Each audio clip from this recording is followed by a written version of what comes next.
Bonjour. Bienvenue à la capsule sportive numéro 1 des Vikings de Vaudreuil.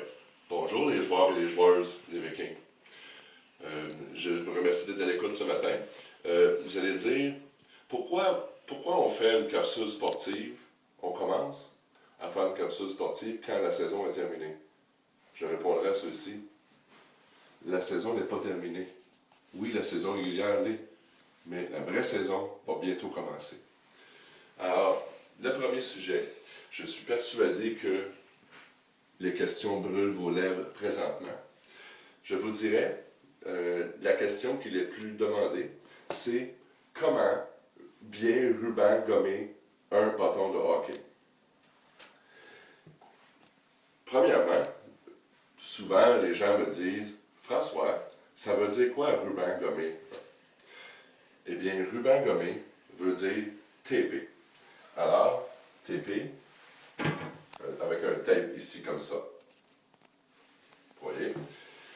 Mais avant d'aborder le sujet présentement, je vous dirais, l'important avant de bien ruban gommer un hockey est le choix du bâton. Premièrement, il est très important, comme celui-ci par exemple, lui, il est un peu trop petit pour moi. Alors, ce n'est pas un bon bâton. Celui-ci, il est un peu trop grand pour moi. Regardez, il m'arrive ici, un petit peu trop grand. Par contre,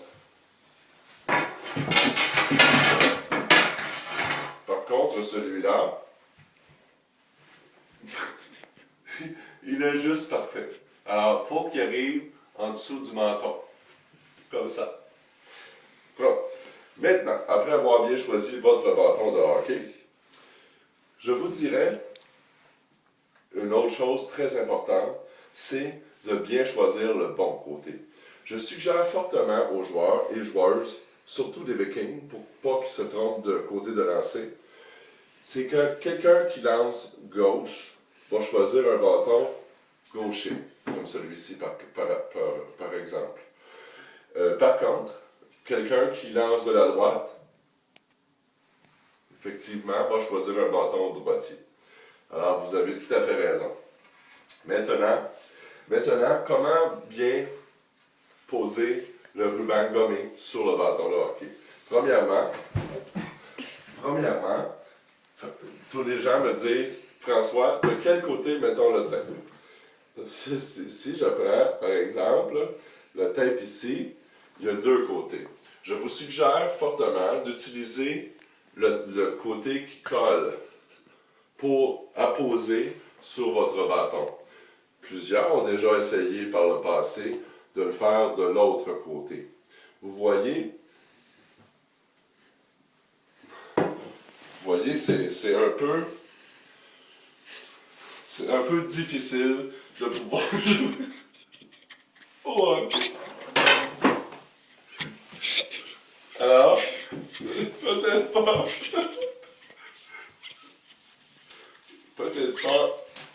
la bonne façon. Alors, pour bien ruban gommer le hockey,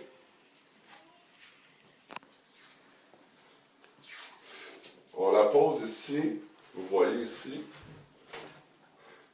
on la pose ici comme ça, et on fait le tour. Plusieurs personnes vont utiliser leurs jambes pour tenir le bâton. Moi, je n'ai pas de problème avec ça. On va comme ça, on fait le tour. Je vais aller rapidement pour j'ai besoin de la corde, là.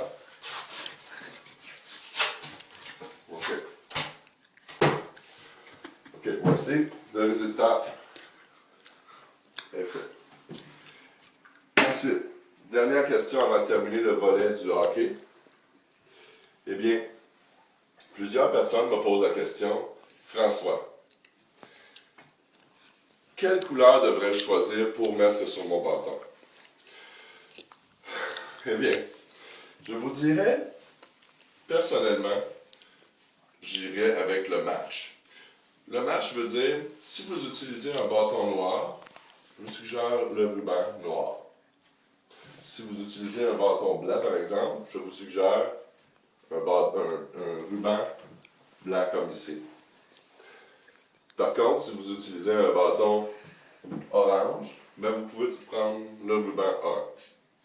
Alors, c'est déjà tout. Hein? Ça a passé très vite, cette demi-heure-là.